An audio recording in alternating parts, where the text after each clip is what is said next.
Buenas tardes. Hoy en este video vamos a ver el primer sublenguaje que habíamos descrito en SQL, que era DDL, Data Definition Language. La subdivisión que usamos, los dos sublenguajes que mencionamos, son DML para acceder, crear y modificar datos en nuestra base de datos, y DDL para crear, modificar y eliminar estructuras de la base de datos, ¿sí? Estructuras, tablas, etc. Lo primero que nos va a interesar hacer es poder crear una base de datos, ¿sí? Para eso vamos a usar la instrucción SQL create database. Tengo que definir un nombre de la base de datos que voy a usar, y como toda instrucción SQL termina en un punto y coma. Como convención nosotros usamos los nombres de los elementos de la base de datos en minúscula, y en todo caso con snake case, es decir, minúsculas, y guiones bajos para separar palabras.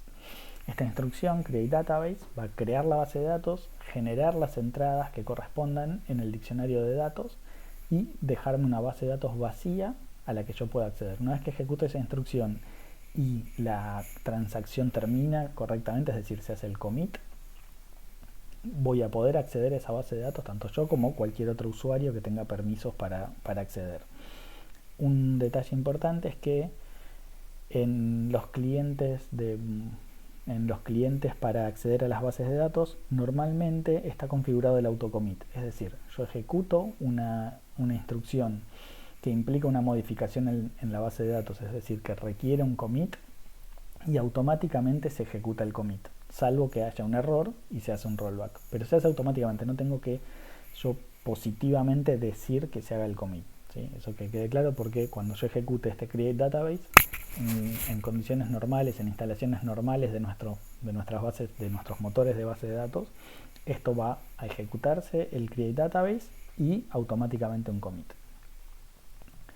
Bien, ahora que tengo una base de datos y estoy conectado a esa base de datos, voy a querer crear tablas, ¿sí? La instrucción, por supuesto, es create table.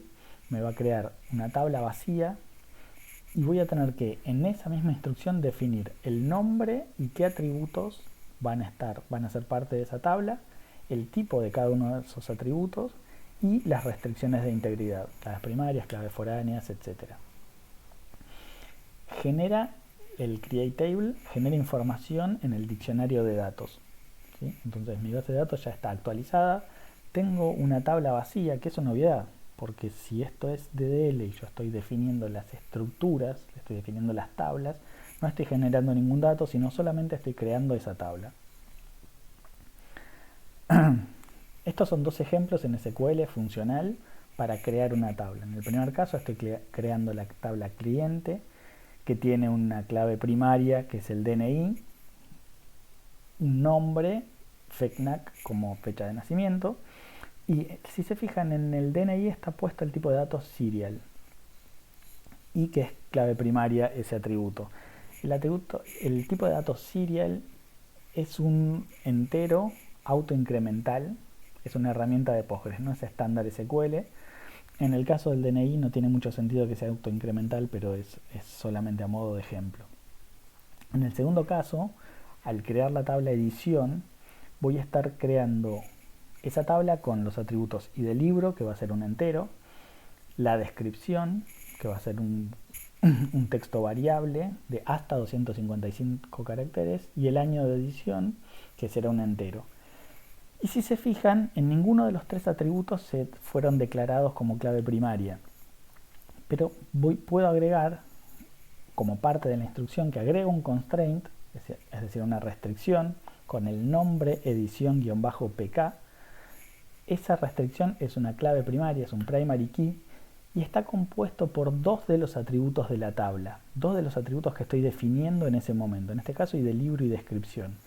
En este caso estoy creando una clave primaria con dos atributos primos, a diferencia del caso anterior en la tabla cliente, que yo estoy diciendo directamente en un atributo que ese es primary key. Yo no podría en el atributo nombre, además del DNI, agregar primary key, porque estaría intentando crear dos claves primarias.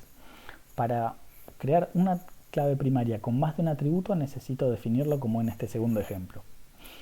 Como decíamos, todas las sentencias SQL finalizan con un punto y coma, que es cuando el motor, el sistema gestor de base de datos, va a saber que esa instrucción termina.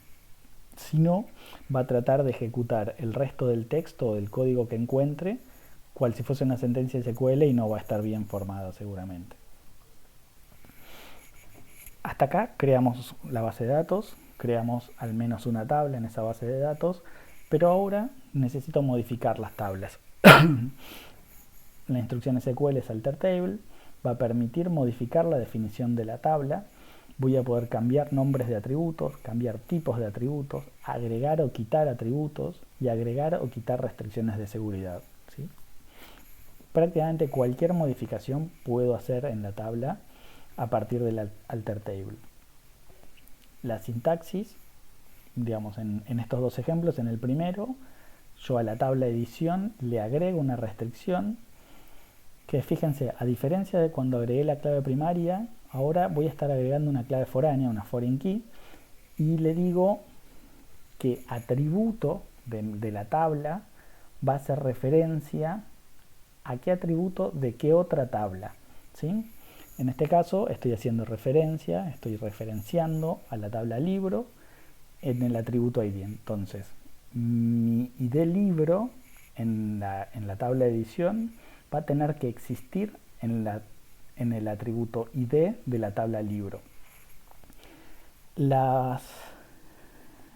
El comando que sigue, no es otro comando, pero digo, el resto de la definición que sigue, onUpdateNoAction y onDeleteNoAction, me va a decir cómo se comporta la base de datos, cómo se comporta la tabla cuando yo borre un elemento, ¿sí?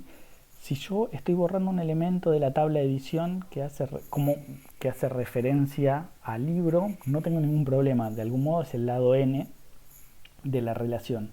Pero ¿qué pasa si yo quiero borrar un libro?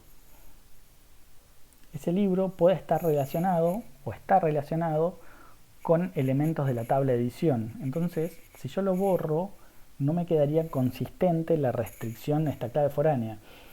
Esta última parte, con qué hago en el update y qué hago en el onDelete, es lo que me va a definir el comportamiento. En este caso, como las definimos, y mi recomendación es siempre definirlo así, es noAction. Es decir, yo quiero borrar un libro que está referenciado en la tabla de edición,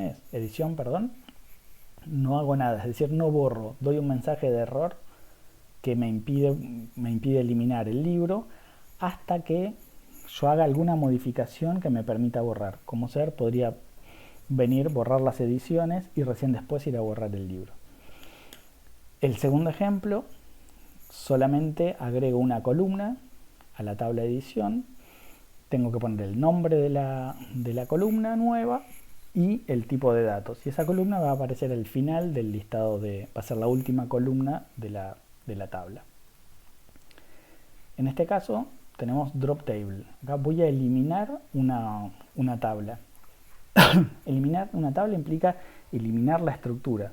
Y por supuesto que si estoy eliminando la estructura de una tabla que contiene tuplas, ¿sí?, voy a estar eliminando también esos datos, se van a perder. Pero la instrucción hace referencia específicamente a eliminar la estructura. Esta instrucción, eliminar la tabla, también puede no poder hacerse en el caso de que haya referencias hacia esta tabla o hay alguna serie de restricciones que no me lo permitirían. Pero simplemente con esto elimino la tabla. Hasta acá vimos cómo crear una base de datos, cómo crear una tabla, cómo modificar esa tabla. Y una de las herramientas más potentes que tienen las bases de datos relacionales son los índices, ¿sí? El nombre, la metáfora del índice es la de un libro, ¿sí? Yo, si quiero buscar un tema en un libro, no necesito revisar hoja a hoja hasta que lo encuentre, sino que voy al índice, leo, busco el tema que estoy buscando, me fijo en qué página está y lo voy a buscar.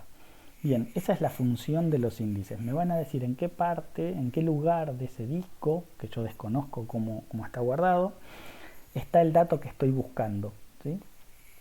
Eso me va a generar una mejora enorme en la performance de los datos, porque no es una búsqueda secuencial, es decir, yo no empiezo a mirar el primer ID hasta que encuentro el que estoy buscando, porque si tengo millones de datos eso puede tardar días, sino que va a buscar en estos índices e ir a buscar a un lugar específico. Entonces la búsqueda es muy rápida.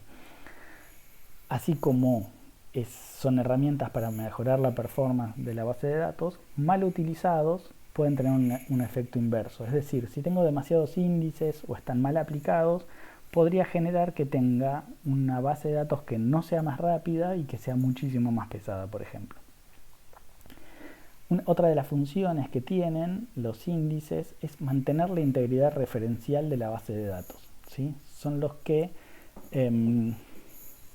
van a hacer que se cumplan esas reglas que yo estoy poniendo cuando pongo una clave primaria, una clave foránea, un índice unique. Hay varios tipos de índices, no solamente los de las claves primarias. Cuando yo creo una clave primaria en una tabla, automáticamente se está generando un índice en esa tabla, haciendo referencia a ese o esos atributos. Y una de las cosas que va a hacer este índice es no permitir que yo inserte dos valores iguales en esa clave, ¿sí? Ahí está trabajando para mantener la integridad referencial. Las restricciones de integridad de la base de datos son estas restricciones, estas reglas, estas definiciones que nosotros hicimos. Ya conocemos las claves primarias, conocemos las claves foráneas, nada, ya los conocemos, no voy a entrar en detalle. Otras restricciones que nosotros podemos declarar en las tablas o en las columnas más en particular en los atributos es, por ejemplo, que no permita valores nulos, ¿sí? Yo voy a estar definiendo que cierto atributo de mi tabla, cierta columna, no pueda tener un null aunque yo intente hacerlo, y no me lo va a permitir. Lo mismo con un índice unique, va a definir un valor, que el valor de un atributo no pueda repetirse. Esto no quiere decir que sea una clave primaria, no. Yo tengo una clave primaria y por algún motivo quiero que otro valor no se repita. Tendrá que ver con el dominio eso. Las restricciones check son restricciones que me van a permitir definir un conjunto de valores posibles en el atributo que estoy restringiendo, que estoy poniendo la restricción check. Bien, hasta acá llegamos con DDL. Insisto con que lo que usé en este video es una sintaxis mínima que les va a permitir ejecutar prácticamente todos los ejercicios. Si miren otros detalles, hay mucho más que se puede hacer con DDL, hay muchas más definiciones que pueden ir tomando, así que eso véanlo fundamentalmente en la documentación de Postgres, por supuesto en el libro que recomendamos en la materia. Hasta luego.